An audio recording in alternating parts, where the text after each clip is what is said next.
white hose on. Because this is the one, yeah. this is your water input right here.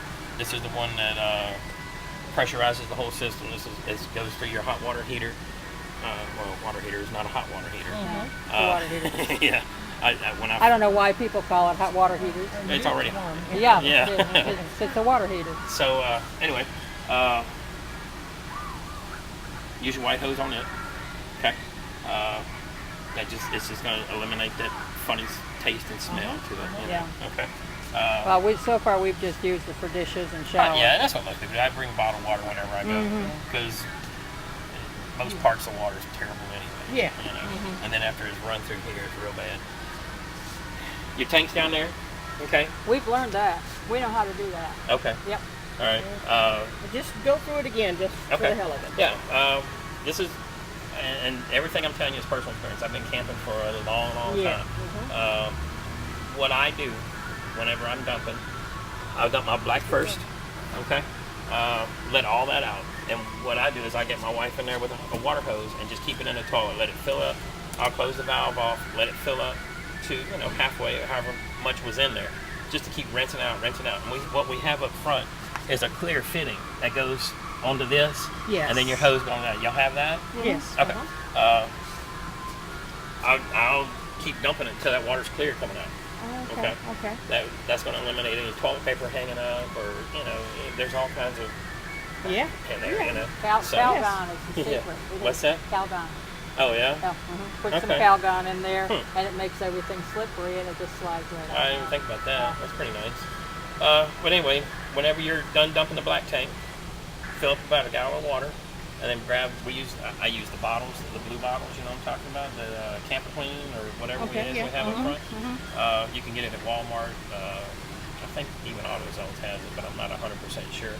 I was in an auto parts. I remember it was AutoZone or Advance or somewhere, but they have it. But we've got it up front. Put about a gallon of water, and then 1 bottle of chemical. After you're done with your black tank, that's when you want to do your gray, because what that's going to do is going to clean this pipe out and clean your hose out. On YouTube. You're going to? Yes, you will. So anyway, okay, here we go with your jacks. I'm sure y'all know how to use. Water heater is an electric and gas combined. They've got a switch right here for on and off. I can't tell if it's on or not. It's on. So right now, this switch here is on. I don't know if you have a switch on the inside to turn the electric on. We do. Do you? Okay. And we have hot water. Yeah. Okay. You also got, it's gas. What I like to do with mine is whenever I'm taking a shower, I like to let the water run. I ain't one that's going to sit there and turn the water off, bathe a little, and then rinse it off. Okay. What I do with mine is I'll turn the gas on while I'm showering. Okay. That way I've got my heating element, the electrical going, and the gas. It just keeps it that much faster, and me, my wife, my 2 kids can all take showers and never run out of water. You know. Now this one here's a small one. I've got a 12. This one's a 6. You know. But I mean, if it's just y'all 2, you know, you shouldn't have a problem. Okay, you say we need propane right now, huh? Yeah, on that bottle over there. Okay. Yeah. Now, will this ever run on 12 volt the way it is? Or is this even outfitted to run on 12 volt? Anything. Yeah. The only thing you can't run on 12 volt is the air conditioner, the microwave. Yeah, I know that. You've got an inverter in there that runs. It charges the battery. You have to show me, because Yeah, I don't I'm know. gonna show y'all that when we go inside. Okay. Okay. We're gonna close this up. We can work our way in. Here's all your information here. This is what you're weighing. You was asking about the tires. 50 pounds per tire. Okay, and that's where you'll read all that. But yeah, I mean, basically everything runs. You can go camping just on a battery. Yeah. You want to make sure these are loose right here. These knobs here. That way the arm's gonna come in and out. This is kind of a process right here. Loose. Unsnap. Y'all go. Yeah. Okay. All right. Make sure this is done. Make sure they're both.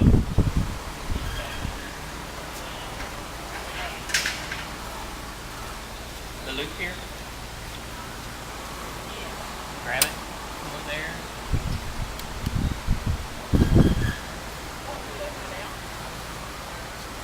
That wind probably got it. fix. Just take this arm here, lift it. Yeah.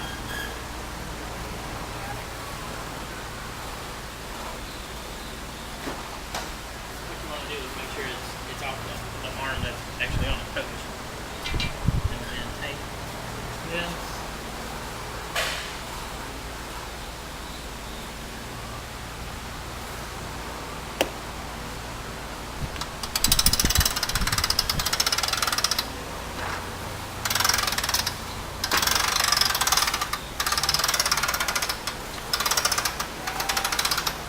Pull it out. Need more room back here. Okay. Once you got it down right here. Just let that arm.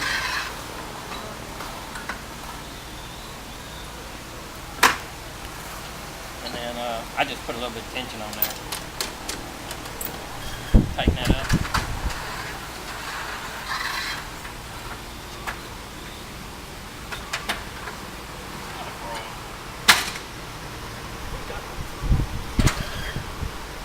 Okay. What you want to do with this, you want to kind of keep it at an angle when you go up with it, just for the drain. So what I do is I'll put my back about right here, Okay. right there, and then the front we can go on up with pretty good. Right. Just you can just pull it and just grab it, push it on up. And then what you want to do is close it here all the way and let it slide, and then have a little button right there. Like that. The reason you want to do that, you can go higher with it in here, but you always wanted to have a little bit of a slant, Sure. just so water will run off of it. Uh-huh. Because these things here, they're pretty high to replace, especially the roller tubes. If the roller tube fills with water and bends, you'll probably end up having to get a fabric and a roller tube. Sometimes the arms will fold in, break those rivets up there, so it can be pretty costly right there. So you always want to make sure you got enough angle on it. Then what we do is when it starts raining, if we're camping, I'm going to run that side there all the way down. You know, just I like to be real cautious. I Yeah. don't like buying stuff. No. So to take it down, just the opposite way.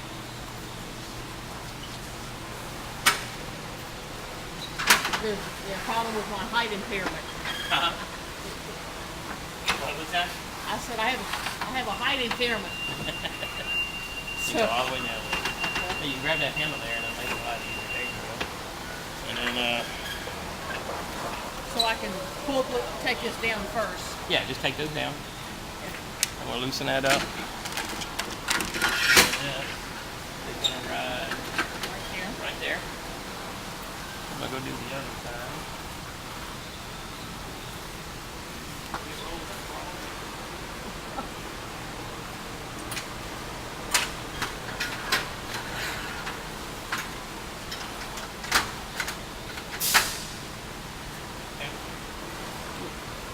What I like to do, I like to put this strap in the center. That way, whenever you're letting it go where it down, is. well, when you're letting it down, the reason I say that is because you'll be pulling weight on both sides instead of if you're down here. Oh. You need a roof here before. Yeah, really. If you start pulling right here, you're really just gonna be pulling this side here. So you want to leave this kind of in the middle. Okay. Right there.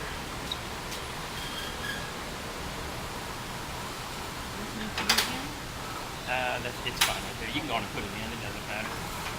It's going to stop right there. We're going to do our cam lock. Whoa, I can do this one. What you can do is just one of you can hold it, and then just grab it here and let it roll up.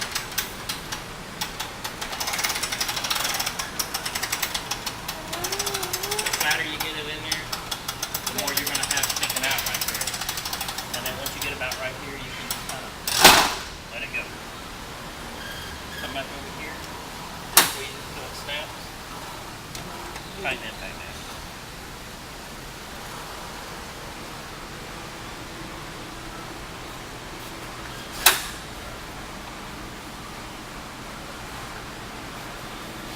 All right. Any questions? We're done outside. Yes. Okay.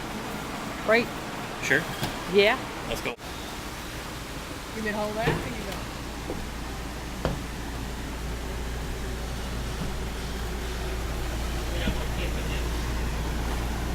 A week from now? We're going to the meeting coming up. I like I Percy Quinn. do too. I always have. We hunt. I hunt about 5 miles from there, so we're going there. That's our hunting camp. All right, inside the breaker box like we were talking about outside. Found that. Okay. Cost me $150 to find that. Anytime you have one, it's going to trip. It's going to go about halfway. It's just like a house breaker. You flip it all the way off. You flip it back on. You was asking about the 12 volts. Anytime a light, one of these, the fan in the bathroom doesn't work, more than likely it's going to be a fuse.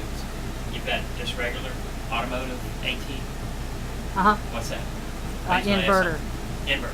Inverter is built in right at the bottom of it. So Okay. I don't have to deal with it, No, never, unless no. it breaks. Okay. Right, yeah, unless it quits charging your battery, Yeah. that's when you'll have a problem with it. You'll have to bring it back to me, and the last one I changed this week was about $400 because they had to change the whole thing. Sometimes you can pull just this out, maybe it costs you $200. You know? So, but anyway, it's all built into one unit right there. All right. All right. Mhm. Stove. You don't have an automatic spark on your stove. You know how to run the stove, right? Well, Never run the stove. we haven't done it, Okay. You and have to have a match or something to Yeah, light it. yeah. all I you do tend is- to think that we're going to dust that stove more often than we're going to cook on it. In the wintertime, we're gonna cook on it. Get my lighter. Okay. Just turn the knob to light. Stick flame to it. Okay. Okay. Yep. The stove is a little bit more tricky because they have it reads whether it's hot or not. It's what we call it a thermos.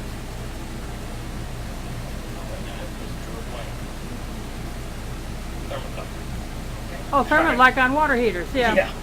It would You- come. Okay, you- you got a lot of stuff. Yeah. Okay. well, Don't even try. Okay, well, it's back there. All you're going to do is you're going to turn it to pilot, push the knob in. Till your thumb turns black, and then Yeah, okay. just like a water Yeah. heater. So, yeah, just like a water heater. Yeah. You're right. Anyway, just hold the flame there for, it usually takes about 15 seconds. The pilot light will take over. Keep on holding this until you can let it go and it stays lit. It's a pain in the butt there. Yeah. Microwave, just like a home microwave. Refrigerator. Like I was telling you, outside it works on gas and electric. If ever you see a check on here, that's just something's wrong.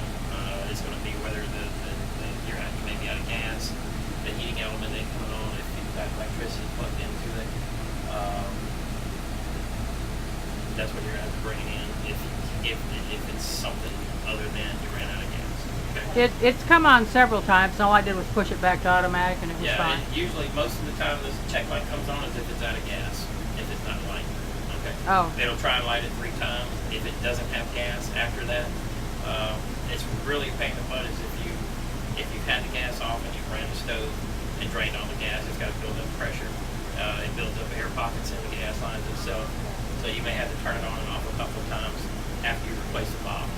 Okay. It's only got 11 inches of water column pressure, so it's very, very little bit of pressure. It's not even 2 psi.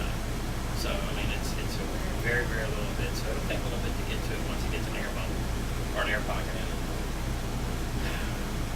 As you can see, we've done some changing. Yeah, see, I like that. I like that better than the sofa there. I'll Did tell we you. have this done correctly as far as the thermostat? Yeah, this is just the thermostat there. It's just going to be a matter of how cold you want everything. This But that's controls on it. correctly?